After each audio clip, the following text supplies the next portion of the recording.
Yo guys, maulan guys. Pa-winter na dito guys sa Canada. So ayan, maulan. 7 AM dito. So papunta ako sa bago kong work. Nabutan pa ako ng ulan ayun, thank you kay Danny Galigana. Nag-comment siya, no? Nag-comment siya na update daw sa bago kong work. So ngayon guys, dadalhin ko kayo sa bago kong trabaho. Actually, kaka-start ko lang din naman doon. Tapos mag-1 month na ako. So isasama ko kayo at saka isasabihin ko rin sa inyo kung magkano ang sinusweldo sa ganong trabaho or kakayanin ba dito sa Canada ng ganong trabaho lang. So may pasok akong 7:30, usually talaga dumadating ako doon 7:15 para hindi ako malate. Ganun naman talaga ako lagi, hindi ako nalilate. Ayoko nang nalilate kasi ayoko yung natataranta, no? So ayun, ipapakita ko sa inyo kung saan ako nagtatrabaho, tapos ikukwento ko sa inyo kung paano ako nakapunta doon. So tara guys, samahan niyo ako. Bali guys, yung pinagtatrabahuan ko sa may Manning lang.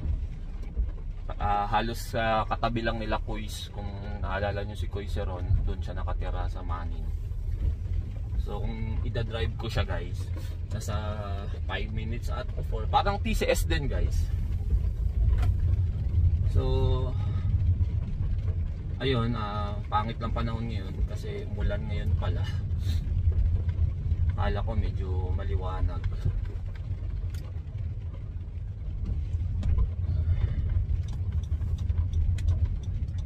Gusto ko ring ipaalam sa mga subscriber ko na nagbabalak na pumunta dito, at saka yung may mga schedule na papunta dito sa Canada, no? So ikukwento ko sa inyo kung ganitong klaseng trabaho ba is kakayanin nyo makasurvive dito sa Canada. So maya maya ay kwento ko, magpo-focus muna tayo sa pagdadrive guys, kasi dito sa Canada hindi pwedeng hindi ka nakapokus kasi nababangga ka dito. Kasi yung mga rules nila dito guys, ibang iba talaga sa atin sa Canada. Katulad yan, naka-red, pwede kang kumanan. So saan na ba ako? Ayun nga, ikwento ko sa inyo kung paano ako nakapunta dito sa bago kong trabaho.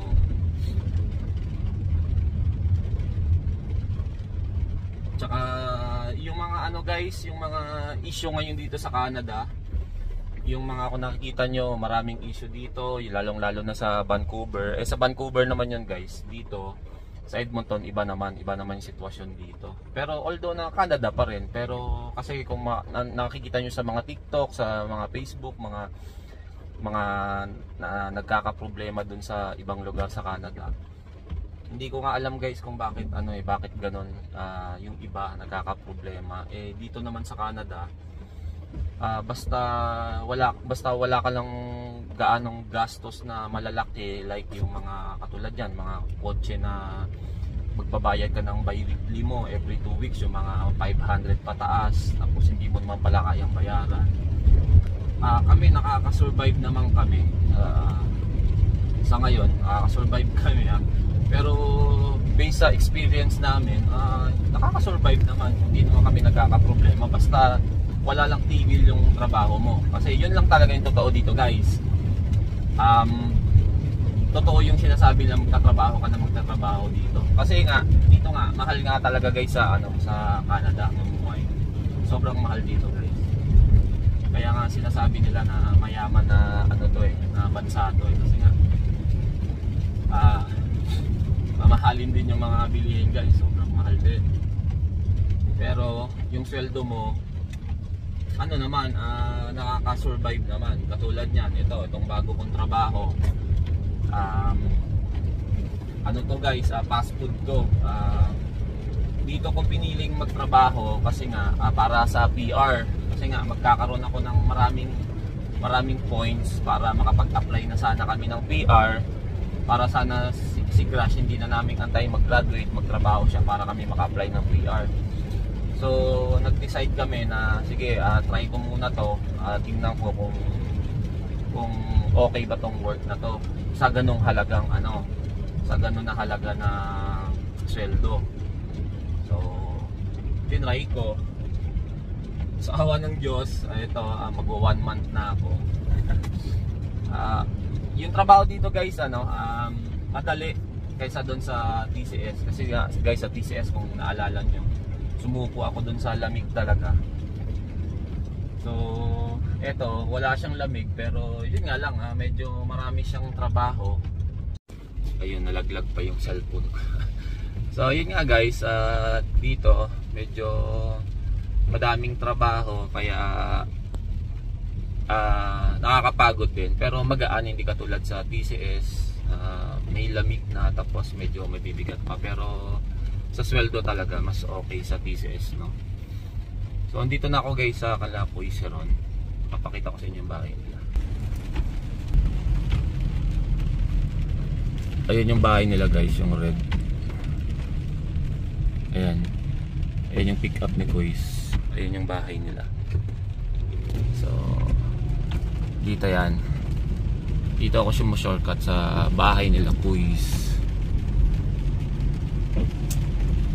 Maning.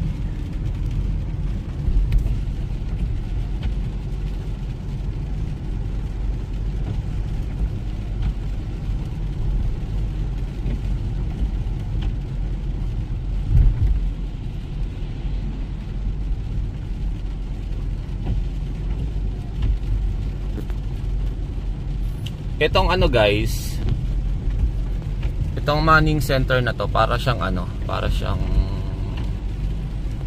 maliit na mga parang kung ano ba ihalimbawa ko, parang siya town center na maliit Dito na ako guys.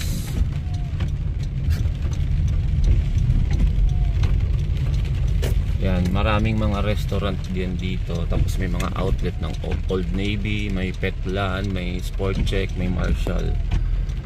So eto guys, dito ako nagtatrabaho. Pakita ko sa inyo. Yan, diyan ako nagtatrabaho guys, sa Five Guys. Park tayo guys, tapos kwentuhan tayo saglit kasi 7:30 pa naman yung pasok ko. So wala pa naman sila, lagi ako nauuna dito. Ayun guys, dyan ako nagtrabaho. Si RR, yung tropa namin, best friend ni Kuy Seron, dyan din nagtatrabaho, pero part time lang sila. So ako full time. Kukwento ko sa inyo guys, kaya sinubukan ko rin to dahil kay RR nandyan siya. Kaso nag-leave sila kasi nga nanganak na yung asawa niya, si Michelle. So congrats sa kanila, nanganak na rin si Kring, yung baby rin. Sa parang halos sabay sila ni Koy Seron, may mga baby na kami bago sila pala. So ayun guys, tinry ko to. So binigyan nila ako ng schedule na Monday to Friday. Yun talaga hinahanap ko. 7:30 to 3:30 ako dyan. Pag Friday, 7 AM to 3. So guys, ang tanong, pag sa ganyang ka nagtrabaho is makakasurvive ka ba talaga? Magkano ang sweldo sa ganyan? So dito guys, sa Five Guys burger yan dyan guys. Ang ginagawa ko dyan, ayusin ko yung lobby. Yung lobby, yung parang mga table, mga kainan. Tapos magpe-prep kami, maghihiwa kami ng mga pang toppings ng burger, magmi-meat kami ng yung burger patty, yung bibilogin namin, tapos i-smash namin. So ganun yung trabaho ko dyan. Tapos pagdating ng 11, magbubukas na, magluluto ako ng burger, depende kung saan ako nakatoka, sa patty or sa assemble ng burger, o doon ako sa french fries. So maraming trabaho dyan guys, maraming trabaho. Ang tanong, magkano ang sweldo dyan? So ang sweldo ko dito guys is $16. So kung isipin nyo, malayo, di ba? Kasi galing ako ng $21 sa TCS, tapos dito 16. So kung magtatanong kayo guys, kung tulad kayo dito magtrabaho sa mga ganito na mga restaurant, kasi dito skilled guys eh. Kadalasan ito yung inaanong trabaho ng mga gusto magka PR agad. So maganda to. $16 ang sinusweldo ko bi-weekly is 1,300. So ano yun guys, medyo malaki yun, parang halos konti lang naman diferensya sa TCS. Dito kasi malaki yung tip, makikita dito may 200 kaming tip, so malaki yun.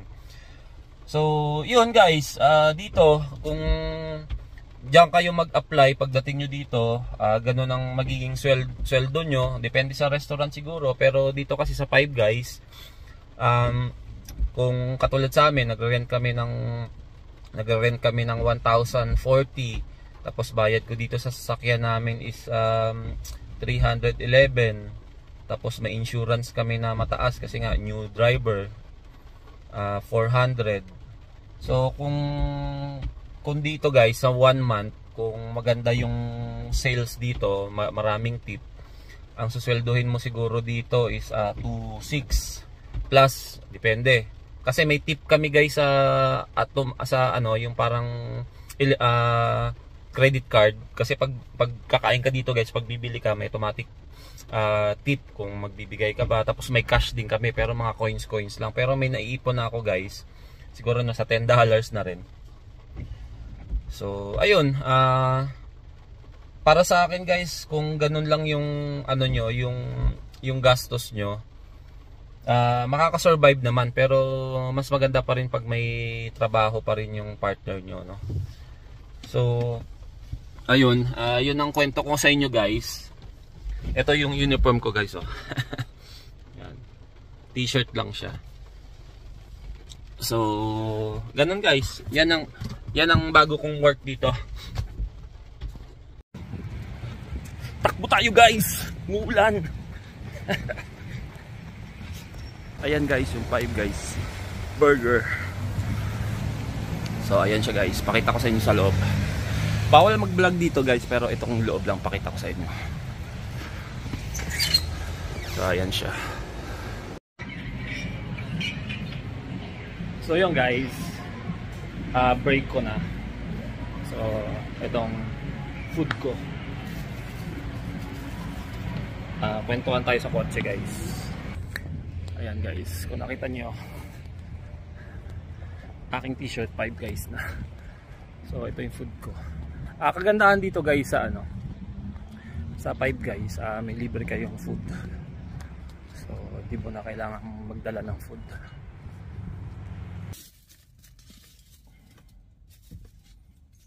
Guys, kain tayo. Yun nga yung sinasabi ko. Kagandahan dito sa Five Guys, may free kayo na meal. So hindi mo na isipin yung magbaon. So anyway, sinishare ko lang to guys sa inyo. Itong lalong lalo na tong mga parating dito, sana makatulong sa inyo. Kung naiisip nyo ba na kakayanin ba pag sa fast food ka lang, kasi nga fast food guys, minimum ano lang yung sweldo 16 lang. So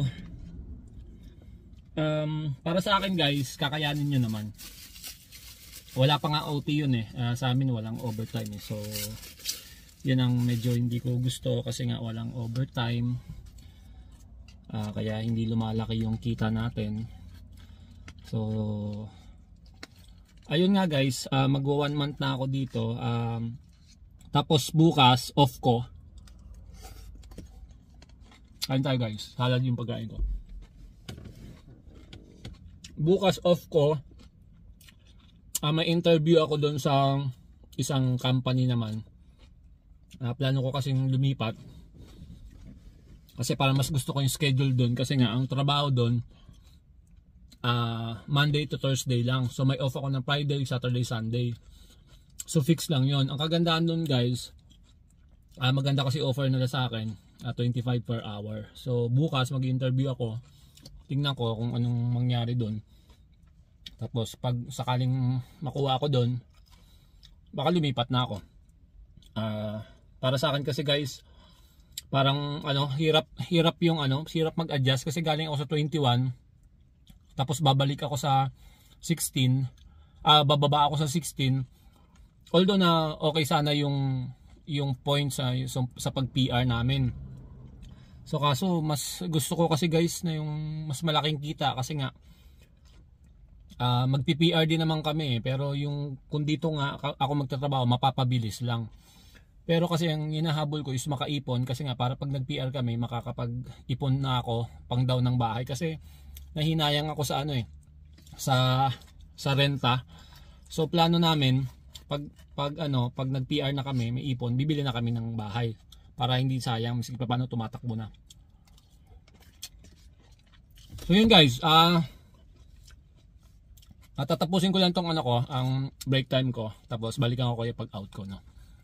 Pinauwi kami ng maaga ng manager namin kasi hindi gaanong busy, no.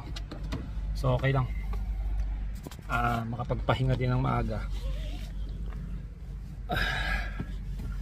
Pero sayang kasi 30 minutes din yun. Bayad natin doon, mababawasan, pero okay lang. So paano guys, ayan yung bagong work ko. Ayan guys, yung 5 guys. So bukas try ko guys i-vlog yung interview ko sa kabila, no. Subukan ko i-vlog yun para maipakita ko sa inyo kung saan naman ako may chance na lumipat, no. So ayan yung 5 guys. So paano guys, drive na muna ako pa uwi. Dito kasi bawal ka mag cellphone pag nagda-drive, so pag nahuli ka, yari ka. So drive na muna ako pa uwi. Dito ko na rin tatapusin yung vlog ko guys. Thank you sa panonood nyo, sa mga nagko-comment, thank you. Salamat sa suporta nyo. So see you sa next job hunting ko guys. So paano ba yan? Hanggang dito na ang vlog ko. Bye bye, ingat, peace.